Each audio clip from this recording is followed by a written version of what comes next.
de igreja que a gente encontra na própria Bíblia, lá em Isaías 53. A igreja é o fruto do penoso trabalho da alma de Jesus.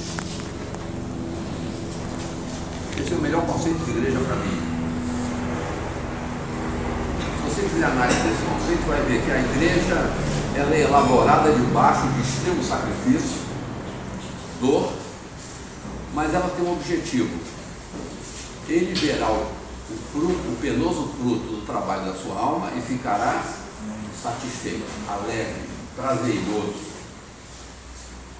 A gente vê a igreja e tantas vezes a gente observa que a igreja ela é realmente, vou usar uma linguagem meio dura, parida debaixo de dores incríveis, e ela às vezes não consegue chegar a esse ponto de produzir prazer em Cristo. Mas qual seria a igreja do sonho de Jesus? Essa igreja é extremamente bem definida também na palavra. Abra lá Atos capítulo 2.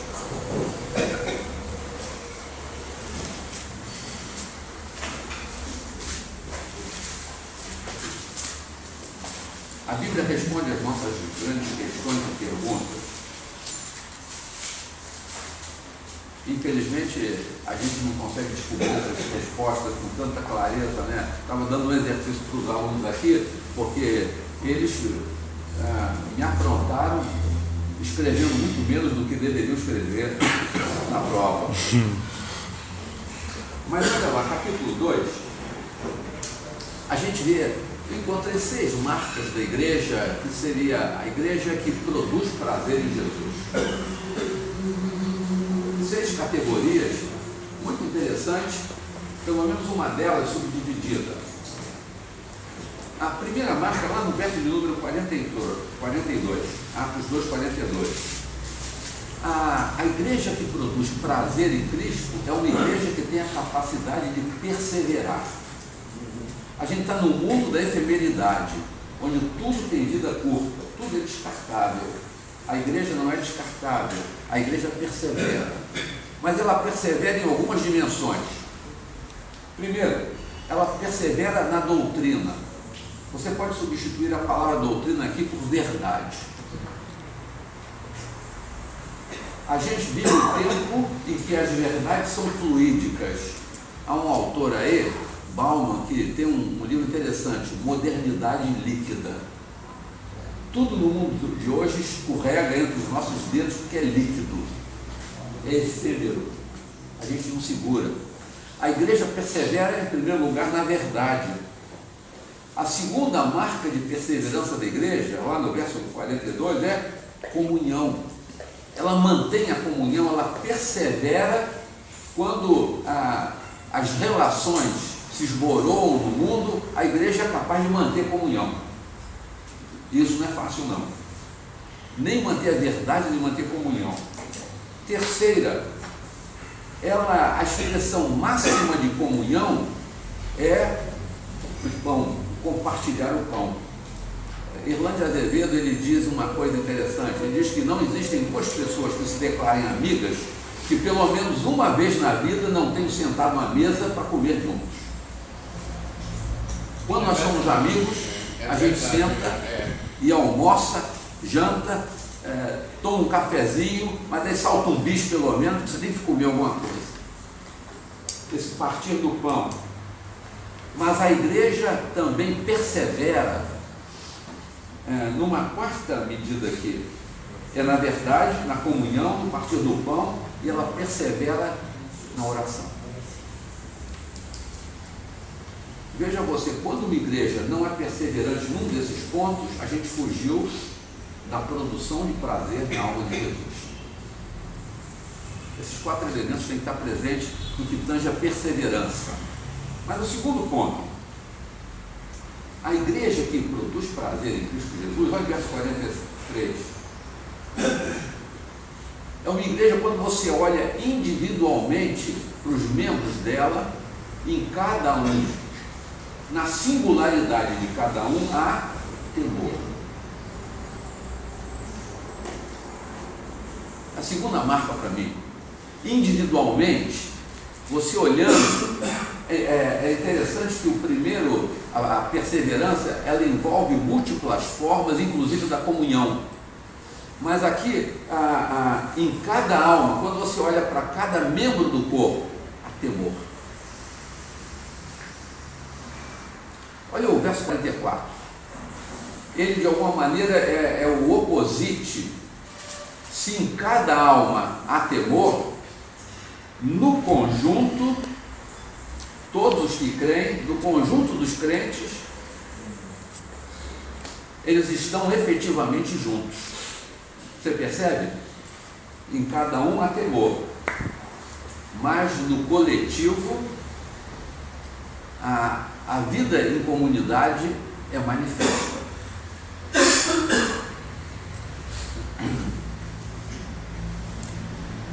Outra marca que eu encontro aqui, e você pode desdobrar isso aí, dessa vida em comunidade, do conjunto.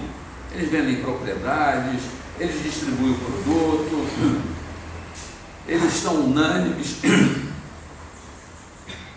lá no verso 46, e repete alguma coisa lá do início. Mas a marca seguinte está no verso 47. A igreja que é capaz de viver dessa maneira é uma igreja que louva, produz louvor, ela louva a Deus. E quando a igreja louva a Deus efetivamente, quando o nosso louvor ao Senhor é aceito, naturalmente o povo se torna simpático a gente. Vocês devem ter experimentado isso. Há muita gente que nunca vai aceitar o Evangelho. Nunca vai aceitar. Mas eles vão ter uma simpatia pela igreja. Conhece gente assim? Eu conheço muitos. Eles vivem até na aba da igreja, umas migalhas de bênção, não é? Mas não aceitam o Evangelho. Mas olha, eles gostam da gente, caminham perto, afagam, dão uns presentinhos de vez em quando, até dão dízimo. Não é? Mas são pessoas interessantes. A igreja vive que produz prazer no Senhor, de alguma maneira o mundo olha para ela de maneira assim afável. Mas olha, há uma última categoria aqui que eu acho tão interessante. A igreja que agrada ao Senhor, ela cresce, mas de uma maneira tão singular. Ela não tem nenhum programa de crescimento, ela não adota nenhuma metodologia de crescimento, não tem propósito no sentido contemporâneo do termo, ela não é em células para crescer, ela não adota G12 para fazer virabolações, ela não tem nada disso. Mas ela é uma igreja que experimenta, acrescentava-lhes o Senhor, não é ação humana. Acrescentava-lhes o Senhor, dia a dia, aqueles que iam sendo salvos. John Stott tem uma expressão que me fascina muito. Ele diz o seguinte: as pessoas são salvas fora da igreja e depois de serem salvas, elas são acrescentadas à igreja. Nesse tipo de igreja, ninguém vai à igreja, mas a igreja, na figura de um daqueles que vocês viram, em cada alma temor, onde esse que tem temor está, o temor de Deus é visto, e ali acontece salvação, e porque ele foi salvo, ele não tem nenhuma outra alternativa a não ser se unir à igreja. Aí ele corre para a igreja. É a contramão do que a gente faz hoje, né? Vem na minha igreja que você vai assistir um culto maravilhoso. Está tudo errado, teologicamente, né? Ele é salvo lá, e porque ele foi salvo, ele agora vem louvar o Senhor. Tão singelo, né? Essa é a igreja que Isaías definiu tão bem. Ele verá o penoso fruto do trabalho da sua alma e ficará satisfeito. Irmãos, às vezes a gente olha para esse conceito tão simples e a gente fica tão preocupado. Como nós estamos longe disso? Mas o nosso ministério, o ministério de vocês enquanto pastores, pastoras, reverendos, reverendas, não é? É trabalhar, cooperando com o Senhor, para que isso aconteça. Como é bom a gente trabalhar, né? Como é bom a gente ter esse privilégio. Senhor, eu não sou nada mais, nada menos do que cooperador teu. Quem acrescenta, quem salva é o Senhor. Mas eu estou cooperando para isso. Que Deus abençoe você. Aonde Ele colocou você, a sua igreja local, seja essa expressão, tenha essas marcas e dignifique o nome do Senhor. Amém? Alguém